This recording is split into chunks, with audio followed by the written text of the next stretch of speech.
14. But before we get started, let's have a word of prayer.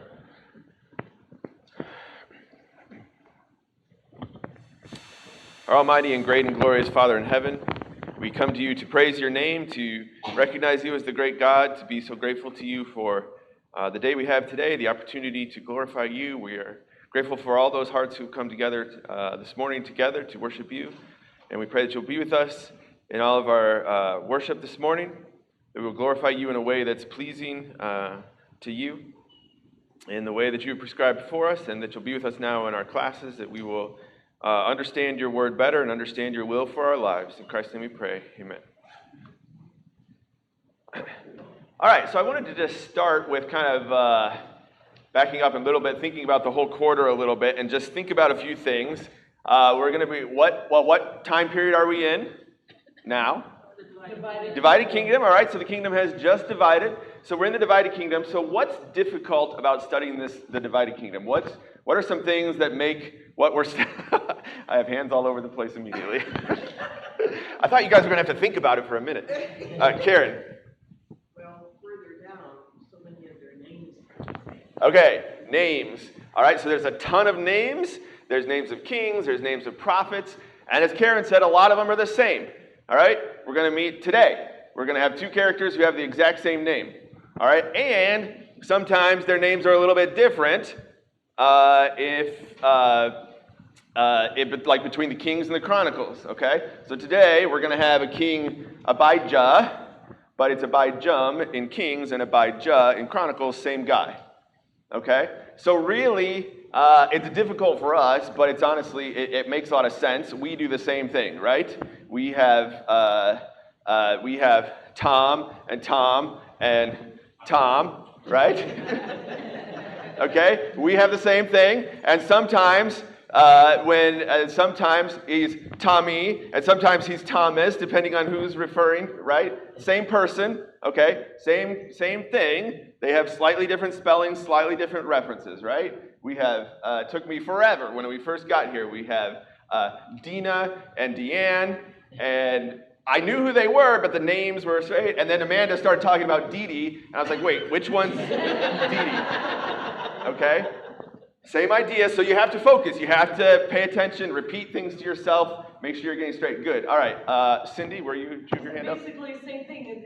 That, because some of the kings are similar to from the northern kingdom and in the southern That's exactly right. So sometimes you'll have a king, same name, yeah. King of Judah, same name, and a king of Israel. Different guys, but same name, different kings. Yeah, Tom, what were you going to say? Well, you got this, the book of First Kings, the Second Kings, First Chronicles, the Second Chronicles. They tell sometimes the same story, but they give a different slant on it because the writer of First Kings and Second Kings wants to tell this story, but the writer of First Chronicles, Second Chronicles wants to give a different perspective on it. Yep. So he tells it from a different angle. Yeah. Okay, so exactly. All right, so you've got Kings and Chronicles. I'll get you to the next, Joel. We got Kings and Chronicles covering the same time period, okay? But they're not always exactly identical. If they were, you wouldn't need them both, right? Okay? So you're flipping back and forth between Kings and Chronicles, all right? We're also flipping back and forth between Judah and Israel. Okay, so we're following a timeline, but we're following two nations on the same timeline, okay? So you're studying the king of Judah, and now you're flipping back and talking about the king of Israel, okay? So let's talk about Kings versus Chronicles for just a minute. What tends to be the difference between those two? Let me put it this way. Chronicles tends to focus more on which? Judah, okay, yes. So you're going to have more detail about Judah in Chronicles.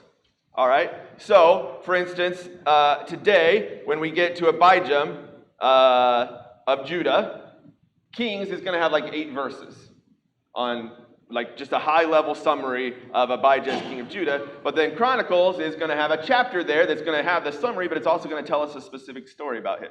That's very common. All right, so if you want details about Judah, a king of Judah, you're probably going to have to go to Chronicles to get that. All right? So Kings is going to cover all of them, but when it's talking about Judah, it's generally only going to give you a summary unless somehow that king of Judah interacts with the king of Israel, which happens sometimes. Okay? All right, good. Joel. In a way, mine deals with that in a strange way, but I've always had a little bit of trouble figuring out, unless I look at the margin of my Bible commentary, which prophets prophesied to either the northern or southern. Yep. Yeah, okay, and that's a good point too, is because we're now going to introduce prophets, and a lot of them. They've been introduced. We've had some prophets. We had Nathan appearing to David, right? So we've had a few, but now there's going to be a lot of them, okay? And a lot of them, different names, and they're very important, right? We tend to focus on the kings, but the text focuses a lot on the prophets as well, so we need to make sure we're following in the prophets, all right? All right, good. So I think because of the things that you just listed, maybe, and maybe other reasons, this is a section of Scripture that we tend to not study very often. And that's another reason we don't know it very well, because we just tend to not study it a lot, okay? There are other sections that we study more, but I will tell you, the stories in this section are great, okay? And they need to be studied more because there are fantastic stories in this section that are extremely faith-building and exciting and interesting. So we need to study this section of Scriptures, and so we need to kind of deal with these parts that are difficult, all right? So you mentioned the timeline, switching back and forth. I did not bring my copy of this book. Okay, I recommend this book. Amanda has it there. Okay, to help keep straight as you switch back and forth between Kings and Chronicles. So it's called a synoptic harmony of Samuel, Kings, and Chronicles. So if you've ever seen a harmony of the Gospels, where it lists all four Gospels of the timeline of Jesus' events, and then the four Gospels side by side. This is the same idea, but in this case for Kings and Chronicles, okay? And it starts in Samuel. But for Kings and Chronicles, and so it lines it up, and you'll figure it out if you see it, and you can look at Amanda's later if you want. It lines up Kings and Chronicles right next to each other. So where the text is the exact same, you can see it's got the text right there, and you can see, oh, okay, I don't really have to flip over to Chronicles because it's all the same. But then it'll have text for just Chronicles, and you'll see, oh, okay, this is where Chronicles says something that Kings doesn't, or vice versa, okay? So, it's not a super cheap book. Tom Schmidt, I think, found it for cheaper, so you can ask him. The best I could find was like $30 on Amazon. It's not super cheap, but if you can, it is super, super helpful. Otherwise, you're just kind of flipping back and forth between Kings and Chronicles and trying to figure out what's going on, okay? All right, so back to this. We talked about the names. Being similar, all right, so we'll have to focus on that. You just have to keep it straight who you're talking about. And then just remembering the kings. So my challenge for us is to memorize the kings, okay? Don't forget the prophets, but memorize the kings. So I hear the murmuring, but it will help, okay? It will help you keep it straight. It is worth the effort, all right? And what is the best way to memorize something? Song. Very good. And we just happen to have songs. Now, I don't know if you guys can see that very well. I can put this out on the GroupMe so you guys can see it better. But at least in my class, we're going to sing. Okay? So don't make me be up here all by myself. All right? So, wow. So that's why I can't even see it back there. So I'm sure you guys can't see it. But that's actually good because it forces you to actually memorize. I'll put these out on the GroupMe so you guys can have it and practice it. So it's a kid's song, okay, but there's actually, when we were at Bridgeview, and he's still there, there's a man there who's actually a Christian who is a member of the Chicago Symphony Orchestra. And he heard the kid's song, just the vocals of it, and he went through and actually put the music to it. So anyway, all right, so here are the kings of Israel, okay? Jeroboam, Nadab, Baasha, Elah, Zimri, Omri, Ahab, Ahaziah, Joram, Jehu, Jehoahaz, Joash, Jeroboam, 2, Zechariah, Shalom, Menahem, Pekahiah, Pekah, Hoshea. All right? Got it? All right. I'll send it out so you can say it 10 times fast. Yes. Okay, that's true. That's a good idea. I'll print out copies too. I'll do that too. All right? Here's Kings of Judah. It's very similar. The third line changes a little bit, okay? Same idea, but but very similar, all right? Rehoboam, Abijah, Asa, and Jehoshaphat, Joram, Ahaziah, Athaliah, Joash, Amaziah, and Uzziah, Jotham, Ahaz, Hezekiah, Manasseh, Ammon, and Josiah, Jehoahaz, Jehoiakim, Jehoiachin, Zedekiah. All right. By the end of the quarter, you will have it down. No problem. We're All not right. getting graded on this. Yes, I will be grading you on this. There will be a test at the end of this. That's a good idea. Thank you, Cindy. I appreciate that. I won't be here. Pop quiz. Pop quiz. You won't know when it's coming. All right. I feel like I'm in school. All right. So we got both going on. Both kingdoms going on at the same time. Who was the first king of? Let me see. Which one do I want to do? Who was the first king of Judah? Rehoboam. Okay. And the first king of Israel? Jeroboam. Jeroboam. All right. So was Jeroboam a good king or bad? Wicked. Wicked king. Okay. Which, as we noted, he started out as God. He had all the blessings of God. He was God's chosen. Right. God called him. God gave him all the promises of David, and at first, he's doing God's will, okay? He's accomplishing God's will at first, but then he turned. What happened that changed? I hear he was scared. He was scared. He was afraid of what? He was afraid that if the people would go down to Jerusalem, they wouldn't come back. That's why he put up worship like the golden calves in other places in the northern kingdom. So did he need to be afraid of that? No. Why not? How do we know he had no reason to be afraid of that? Because he had God's promise. Yeah, God had promised. God had specifically said, if you'll serve me, you're going to have an enduring kingdom. So was all the kingdom going to leave him and switch to Judah? No. Because God had made that promise, but he didn't trust that promise. And so he made his own version of serving God, right? His own, he took the service of God that God had prescribed in the law of Moses and made his own version of it, right? So he had the golden calves where? Dan and Bethel, and he made his own priesthood, not the priesthood of Levi, and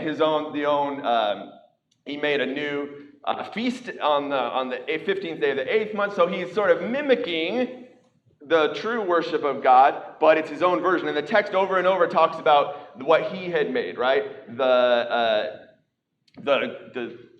golden calves that he had made, the feast day that he had made, right? So it was his own design. So we talked about this a little bit, and I want to show you some things I think might be helpful based on what we talked about on Wednesday. And I hope this is kind of helpful to the discussion, because this is important, because this sets up everything that's going to happen, right, from here on out. All right, so what we're going to see are a bunch of pictures of carvings and all sorts of things that have been discovered through archaeology of other gods, right, of foreign gods, okay? And if you can see that, you can see there's a god there with kind of this is a weather god, and what is he standing on? A calf, okay? Another picture, another god. What is he standing on? A calf. Now, these are from all over, all right? These are from Syria, Assyria, just different gods, foreign pagan gods from ancient biblical times, all right? Here's another one. I don't know if you can see that one as well, but another one standing on a calf. Another one standing on a calf, okay? This is one standing on a bunch of different animals, but it's a bunch of different gods, including standing on calves, okay? Here's one standing on a calf. All right, this one is actually the god Hadad, or otherwise known as Chemosh, the god that they would sacrifice their children to. And he's standing on this one is actually a huge ancient, you can see that's not just a carving in a rock, that's an actual, statue, okay? All right, it's a big, huge statue, okay? And then the last one, this one is actually Egyptian. You can see it is a bull. You can see kind of above its head, it has what you would expect to see, the pharaoh's headdress kind of thing. All right, and the point I'm making from all of these is the idea in ancient times for their gods was the main god, in this case Hadad, is standing on the back of the bull, right?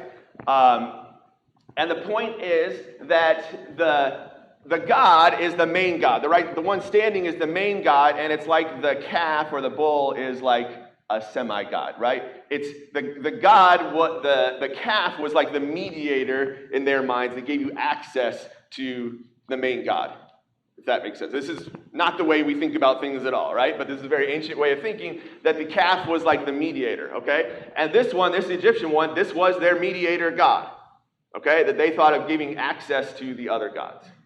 So the point that I'm trying to make is, we talked about the fact that Jeroboam making these calves made the same comment about these are your gods who brought you up out of Egypt. All right? Same thing that the people said when they made the golden calves at Sinai. Right? Same thing, same idea. And I appreciate Tom made the point, and I think it's a good one for us to think about, that when they made the golden calves, in both cases, who did they think they were worshiping? Jehovah. They were worshiping, in their minds, they were worshiping the God who brought them up out of Egypt, Jehovah. Okay? But it's the same kind, but they're intermixing this pagan, idolatrous idea of having a mediator. All right? Remember on Mount Sinai, it was when Moses was gone for so long. In their minds, Moses was their intermediator to the invisible God. And when he was gone for so long, they got scared and made a new mediator. Okay? The golden calves.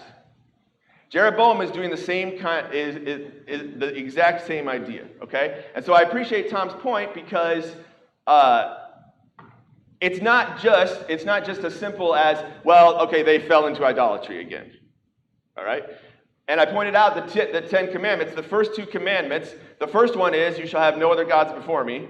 The second one is, you shall have no images. Okay? And in my mind, I think most of the time in my mind, I just kind of mush those both together as idolatry. But they're really 2 separate points. They both relate to idolatry, but the first point is you serve God alone. You don't serve any other gods, period. There is no other God equal to God. The second one is you don't make any images, all right? And that includes you don't make images of the true God. You see? You don't even make, because any image you could possibly make of the true God would bring him down to our level, to the level of the creation, not the creator. So you don't make any images at all. So they're related, but they're 2 separate points. And so in this case, they're really not violating the first commandment to have no other gods before me. They're violating the second one to make no images and bow down to them, worship them. All right? And so I'm hopeful that we had some discussion around that. I hope that helps to kind of clarify some things. And also I think it brings up two points. Number one is this idea that of needing something that we can see. Right in front of us, right? When Moses was right there, they wanted Moses to go up to the mountain. When they had Moses, they were okay, but all of a sudden they thought, oh, we don't know what's happened to Moses. Now they needed to make something else physical that they could see. It's the same idea with Jeroboam, right? He doesn't want them going all the way down to Jerusalem. Maybe they'll never come back, right? So he makes something. Notice, and he put them in Dan and Bethel. Bethel, if you notice on the map, is right on the road that goes down to Jerusalem. If you're going to go down to Jerusalem to worship God, you can't possibly get there without passing the golden calf at Bethel, right? Something they could see. The second point, and I think this is really important, is when you realize this point, you realize that their core problem was they were worshiping the true God in their mind in the wrong way.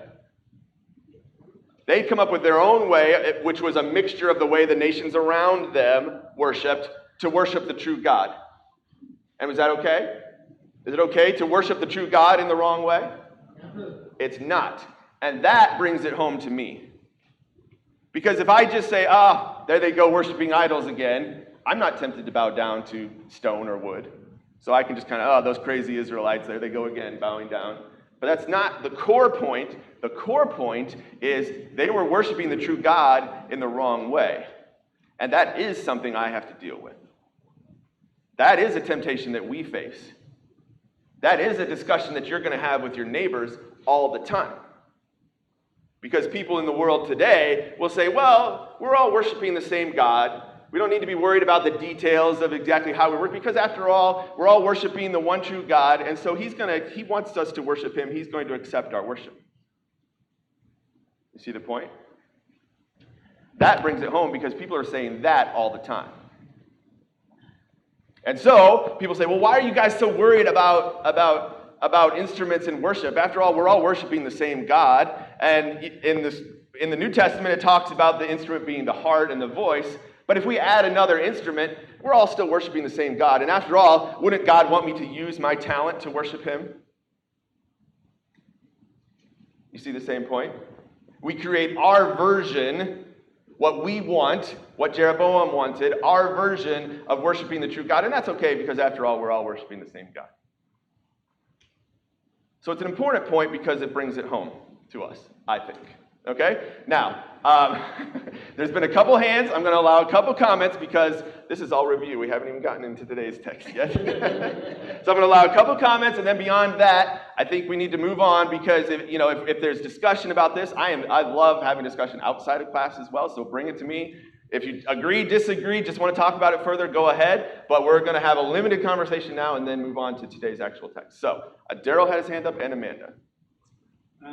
I see your point as far as, the secondary God.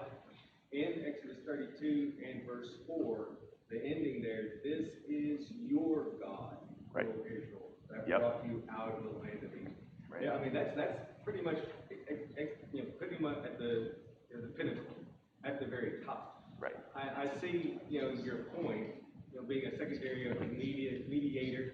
Even Christ is our mediator. Right. Between us and God. Right. But there seems to be this is the God. Right. Right. And that's why I say it's difficult for us to think of because we just kind of put idolatry into a bucket. But in their mind, I believe if you asked one of them, who are you worshiping right now, as they bowed down to the golden calf, who are you worshiping? They would say Yahweh. Right? I mean, that's what they say, the God who brought us up out of Egypt. Okay? Amanda. So there's two things that we've talked about today that already build up my faith. And one of them is that this God who wanted to be worshipped his way is the same God we worship today. Correct. He hasn't changed. He doesn't change. So when we study the Old Testament, we get to know him better, which is a beautiful blessing.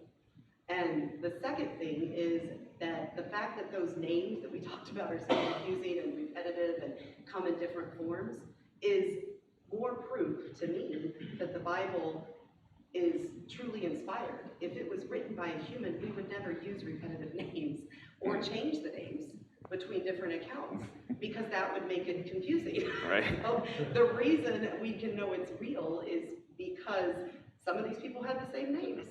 So both of those things really help my faith. Good, thank you. All right, so let's go on to today's text. And we'll move through some things quickly, and that's okay. All right, so I'm not sure why this is formatted weird, but... all right, so we come to 1 Kings 14. We're talking about Jeroboam still. So after the text that he's turned away from God, he's created this own version of worshiping God. We're told that he has a son who is sick. Chapter 14, 1 Kings 14. He has a son named Abijah. All right, so let's keep this as the one. Let's keep this straight. In a minute, we're going to find out about a king named Abijah. But right now, we have Jeroboam's son named Abijah, and he's sick. So he says to his wife, go and find to Shiloh and find the prophet, the one who told me that I would be king over this people. All right, what prophet is that? Sorry? Yes, correct. All right, so there you go, right off the bat, slightly different name. So this is the one who prophesied to him from the beginning that he was going to be king. So in his mind, you can see he's thinking, hey, this guy prophesies good stuff for me. We want to find that guy because he's trying to figure out if his son's going to get well or not. And so he's hoping to get good news. So he sends his wife to go do it and says, take some gifts and so on to the prophet. So she does, but she disguises herself and pretends to be someone else. All right, now we're told that Ahijah was old and his eyes were dim. Who else have we seen in the text, in the scriptures already? Isaac. All right, very good. All right, Isaac, when he was tricked by Jacob, he was old and his eyes were dim. Anyone else? Yes. Eli. Eli, good. All right, Eli, when in the instance when God appears to Samuel, and it takes Eli kind of a long time to figure out what's going on, right? Okay, also Jacob, when he was old and his eyes were dim, when he was blessing the two sons of Joseph, okay? All right, so we've seen this before, and in Isaac and Eli's case, they get tricked, or at least they appear dim mentally, not just with their eyes as well. In this case, is Ahijah tricked? No. Because No. Why not? God told him that she was coming. Yeah, God is speaking to him so he can see what's going to happen because God has spoken to him already. So she comes in the door pretending to someone else, and before he even gets in the door, he says, welcome, wife of Jeroboam. Okay, so the ruse never even gets started because he cuts it off, and he doesn't even wait for her to ask a question, right? He says, come in because I have unbearable news for you. So she doesn't even get to ask the question before he starts talking, okay? And what is his unbearable news for her? And before once she sets her foot into her house, the boy is gonna die. Okay, so he answers the question she didn't ask, that when she goes back, as soon as she gets back into the city, the child will be dead. All right? But he says a lot more than that, right? He doesn't stop there. He goes on. What else does he say? He says, why did you tend to become another? Okay, yeah, he starts off, why'd you pretend to be somebody else? Okay, okay. What else? He gives a synopsis of what he did for Jeroboam and what was going to happen now. Yeah. Okay, so he actually starts with the why before he gets to the what, right? He says, God exalted you like he exalted David, but you have not obeyed like David did. Remember, the second part of the prophecy was an if. Okay? And he's saying, Jeroboam, you did not keep the if. You didn't keep your part of it. You haven't obeyed me like David did, so I'm not going to exalt you like I exalted David. Okay? In fact, he says, you have cast me, God saying to him, you have cast me behind your back. Okay? All right? So, what's going to happen then? Besides the child dying. Yes? Destruction of Jeroboam's entire house and the eventual exile of Israel. Yeah, okay? So he says, not only is that child going to die, I'm going to cut off your whole family lineage. I'm going to cut off every male, all right? And I'm going to burn up your house, in other words, your lineage, like a man burns up dung. So he's got pretty serious about this one? Yeah, okay? And he says, the one who dies in the city will be eaten by dogs, and the one who dies in the country will be eaten by birds. Okay? So this is pretty bad news. All right? And then the child will die, and as you mentioned, God's going to strike Israel. He's going to strike, and he says he will scatter them beyond the Euphrates. What's he referring to beyond the Euphrates? Well, yes, okay, so Babylon, but first, before Babylon, is going to be Assyria, right? Assyria is going to come from beyond the Euphrates, and we won't even get to it. This quarter, we'll get right up to the period right before Assyria is going to carry the entire country of Israel off. So God already knows and is already prophesying the end of the kingdom of Israel, the northern kingdom. We're still in the first king. And God's already prophesying the destruction of the nation. Okay? Which, like I said, it's going to be a while, but it'll happen at the very beginning of next quarter. Okay? All right. So let's think about the death of the child here. He says some things about the child there in verses, when he says the child will die in verse 12, and then in verses 13, he says something else. What else does he say about the child? Something good was found. Yeah, that God had found something pleasing in him. So I won't put that up there. Okay. So I asked you guys, in what way was the death of the child an act of mercy? That's a tough question because it doesn't seem like it, but yeah. To protect him from his father's influence. Okay, so he's not going to grow up under the influence of his evil father. Very good point. What else? Yes. he gets buried, whereas the rest of his family are eaten by the dogs and the birds. Right.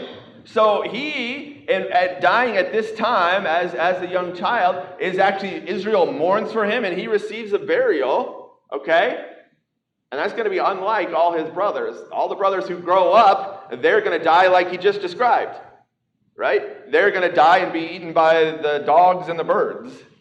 And so dying now is sparing the child from the horrible death that's going to be experienced by all his family members and would be experienced by him if he grows up. Okay? Yes? It reminds me of when God tells Israel when they were in the desert, they shall not enter my rest.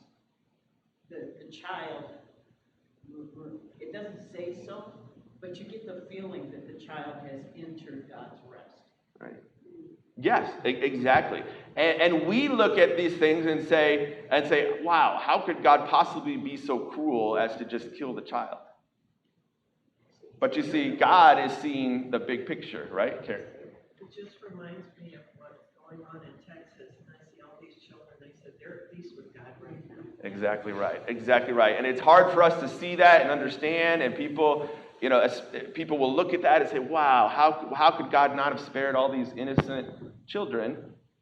But the point is, God sees everything. He sees the future, he sees the past, and it might seem like cruelty to us, but in reality, it's actually an act of mercy.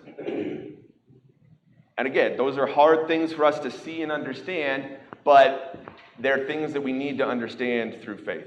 That's when faith gets real, right? That's when faith gets hard, right? Trust that God knows best and sees what's best, okay? And I think this is an important text to help us understand that. All right? Okay, so then we're told then there in chapter 17, or verses 17 and 18, that of course that's exactly what happened.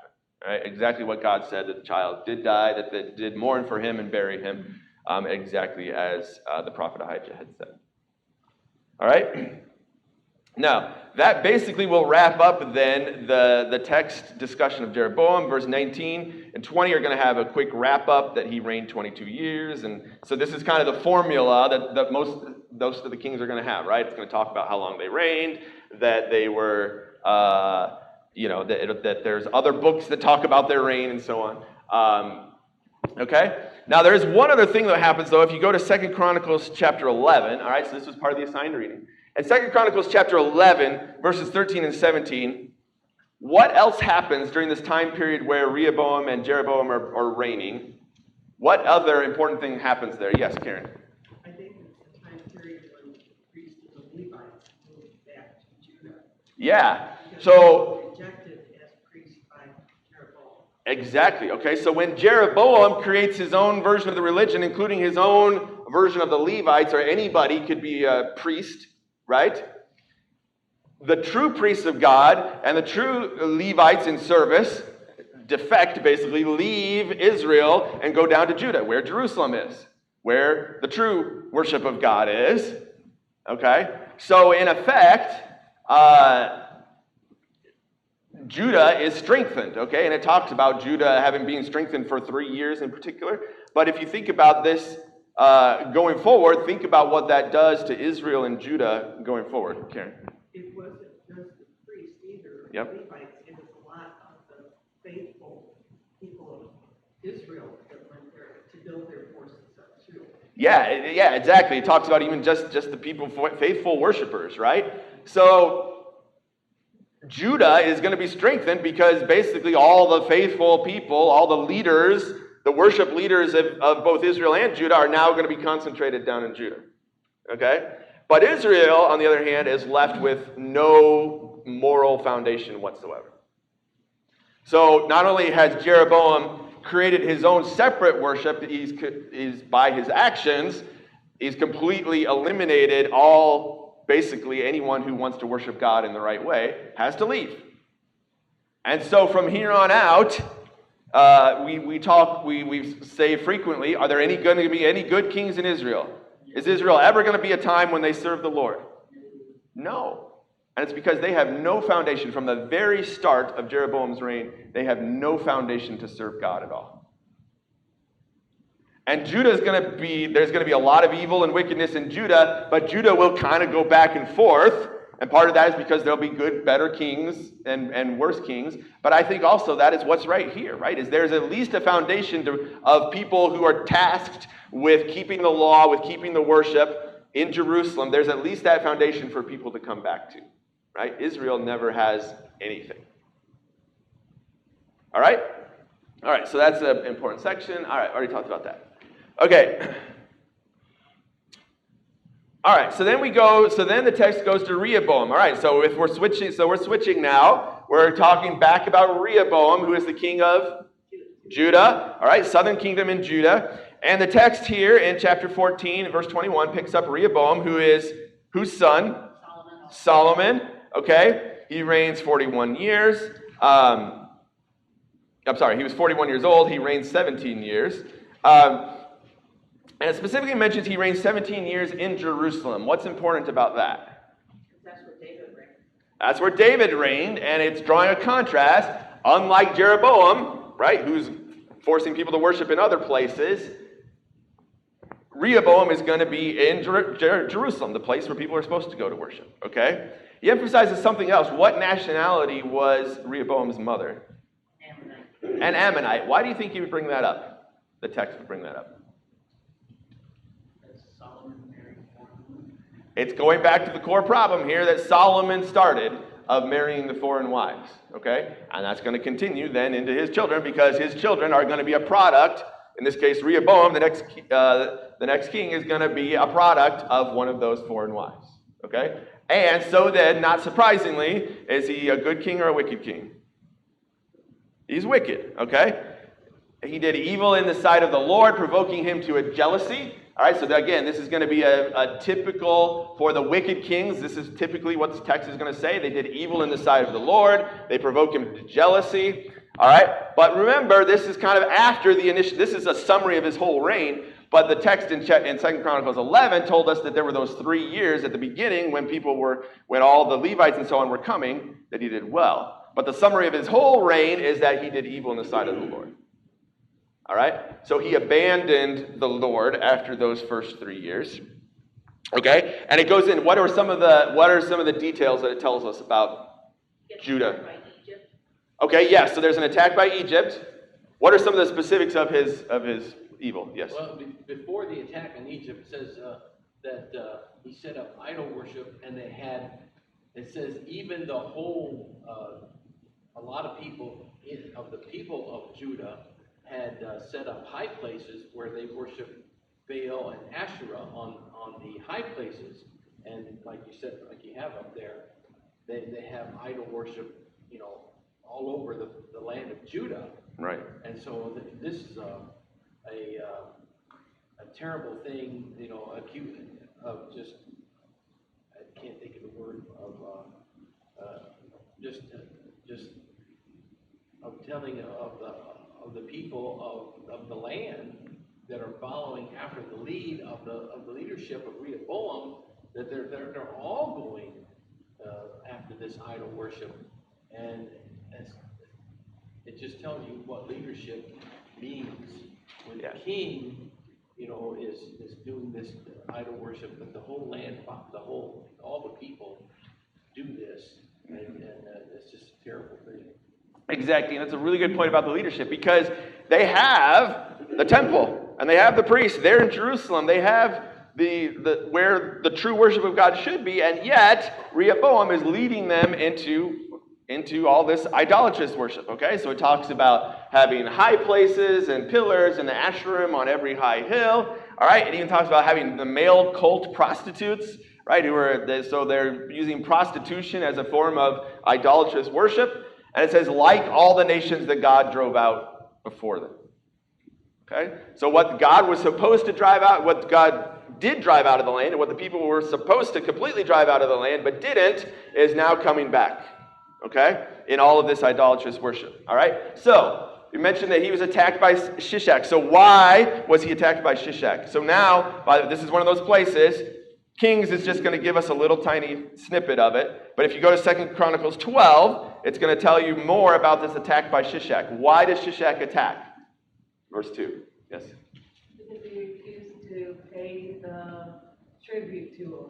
Okay, yes, that's correct. But specifically, chapter 12, verse 2 tells us because he'd been unfaithful to God. So basically, God is raising up Shishak to come and attack. All right? It talks about Shishak having a huge army, a huge number of chariots, and we know how important those were, and the number of his army was innumerable, like bigger than they could count. And he starts taking fortified cities. So think about coming up from Egypt and taking Judah in the south, taking cities all along Judah until he gets to Jerusalem, and he's ready to take Jerusalem. And now think about what's going to happen here. What's going to happen if Shishak comes and just wipes out Jerusalem? He's just destroying the whole nation. So he is on the doorstep, literally, of the end of Judah. Okay? Yes, okay. But Shemaiah, the prophet, shows up again in the nick of time. Remember, Shemaiah is the one who previously told Rehoboam not to attack Jeroboam when he tried to. Okay? Same prophet comes back and says, from God's perspective, you have abandoned me, so I have abandoned you to Shishak. All right? But in that moment, and he doesn't even like really give him an out. He just says, hey, I've abandoned you. Like, all hope is lost. But at that moment, Rehoboam humbles himself. So surprisingly, this is the second time Rehoboam has listened to Shemaiah. Okay? And because of that, God spares the kingdom. Jerusalem is not destroyed, but they do serve Egypt. All right? So they don't get wiped off the map, but they do become servants of Egypt. And in doing so, in order to do that, he pays all the treasures of the temple to the king of Egypt and his palace as tribute, including, they're specifically told, the gold shields of Solomon. All right, so if you're reading from 2 Chronicles 12, you just go back to chapter 9 and verse 15. Remember when it was describing all the glory of Solomon and how he built the temple and the palace and all the glory, it talks specifically about him making these gold shields. And now they're carried off to Egypt. So how long did the glory of Solomon last? One generation. 3 chapters of text. Remember all that incredible discussion of his incredible glory and the wealth, and by the time of his son, it's gone. Because he didn't obey. All right? So think about Ecclesiastes. We won't go there, but remember Ecclesiastes when he talks about Solomon, as a wise man, talks about how you're accumulating all this stuff and then you're going to give it to your son and who knows how he will deal with it. Okay, was that just a theoretical comment? It hadn't happened, of course, yet. But the whole point is, he and his son are the exact example of that happening. All right?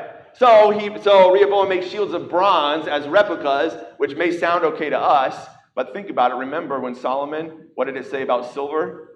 It was like rocks. It was the same value as rocks. And now they don't even have silver anymore, so they're making, the best thing they've got in the kingdom is bronze. Okay, so it's actually a very sad commentary. All right?